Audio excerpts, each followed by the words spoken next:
tears. Definitely a life-changing experience. But how? When? And where? When deciding on the location for our youth group's mission trip last summer, we were reminded of John 12:26. Whoever serves me must also follow me, and where I am, my servant will also be. My Father will honor the one who serves me.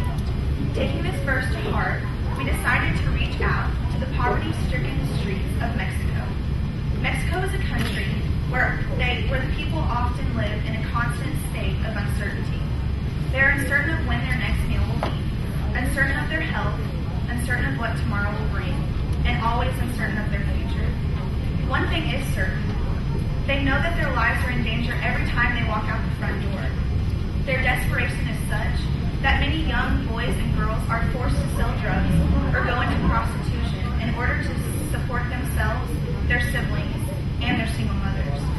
But then we were hit with another reality. Are there people and are there children in our very own country living in these same conditions? We started asking ourselves, how far would we have to go to find them? An hour or two away? A couple of cities away? A state away? Where? And more importantly, who is going to share God with them? With the mindset of here am I, we quickly rephrased it to here are we. Our new interest didn't take us far. In fact, it took us only 10 miles away to the inner city streets of Kansas City, Missouri. After much requested prayer and support from our local church family, we made a drastic decision, one that would change our perspectives forever. We decided to change our location, and as a result, we would soon have a new outlook on the word mission. We would do God's work, mission work, in our own city. As a group, we decided to take on the task of putting together a week-long summer camp for the children of the inner city. Where would we start? First, we had to start by taking classes on how to better understand these children and the culture of the inner city mindset. We then had to befriend the children, to make ourselves present, to show a genuine interest, and to love them for them, not what society thought they should be. We wanted them to know Jesus and to know hope. However, we needed to also gain the trust of their parents. We wanted them to know we were on a mission to love their children because God loved them first. We wanted them to know that they were in safe hands and had nothing to fear in learning about God. In order to get to know the kids better, we decided to get acquainted with them where they were most comfortable. So we headed downtown. We went to the neighborhood community center. To the kids and parents, this was a safe place. It was always staffed with hospitable volunteers and gave the kids something to do and somewhere to go. Going to the center allowed us to be with them and see them in their own environment. From the moment we walked through the door, they wanted our attention. The little children just wanted to be held. They wanted so badly to be important, to matter to someone. And we did just that. They were important and they did matter. They mattered to God, and little did we know how important they would become in our own eyes. Within a few months of being with the kids, we began to talk to them about our summer camp we intended to have for them. As a result, we had about 10 sign up. We were so excited. We called our camp MIMO, or Mission Missouri. At camp, they learned new songs and heard all kinds of Bible stories. The shaving cream fight was a favorite. By the close of the first day, it was like we had known each other forever. These kids experienced a love only God could show. Although more observant at first, these kids opened up to us so much that eventually we couldn't get them to stop talking. Their laughs were infectious, and we were pretty sure they had never laughed that much before. It was truly amazing to watch these children's personalities change before our eyes. They learned about God's love, and we did our best to show His love.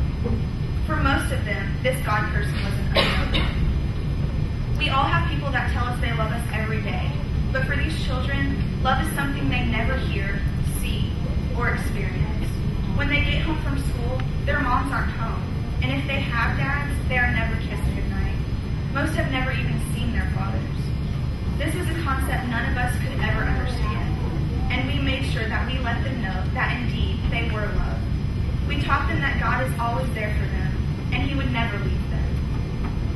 He was the one Father that would always be there and always love them. This was a concept they truly did not understand. They had people leave them all the time. moms, dads, brothers, grandparents. But by the end of camp, they would understand a little more. We had become so close to the children, and they had become different people. When the end of the week came, no one wanted to leave camp. God must have been working that week because the children couldn't get enough. Before we knew it, we were bringing them in by the busloads to church every week. We fed them dinner on Wednesday nights, and they sat with the youth group on Sunday mornings. The church looked forward to seeing the children every week. It was here that they could truly be themselves. Many of them started to bring their friends, and slowly their families. Many became followers of Christ. They found something to hope for the first time in their lives. Through this experience, my youth group learned that the word mission doesn't always mean overseas. Mission is a state of mind. It requires vision and a confident drive. God opened our eyes by leading us to the inner city to further his kingdom. We were willing to be led, and we were sent no more than 10 miles away. We learned that sometimes a mission trip can take place in your own community. We learned that God's word can be just as foreign in our own neighborhoods as it is in other countries. We learned that God knows the need of every soul. We were thankful he used us. We were ready to be sent out, and sent out we were. God had a plan, and we needed a plan. We were faced with uncertainties and even doubts, but soon realized that they were things we didn't have to figure out. God wanted us to hand it over to him so that we could be used for his glory. He waits for us to humble ourselves and call on him. God reveals himself to us.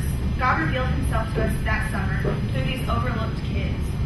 We in turn experienced an overwhelming joy and sense of accomplishment. We had truly been changed. Any of us can make a difference, but we have to be willing to go where God sends us, even when it's not where you hope to go or hope to be. We have to be willing to put complete trust and total faith in him. And it all starts with a little voice that says, "Here I am,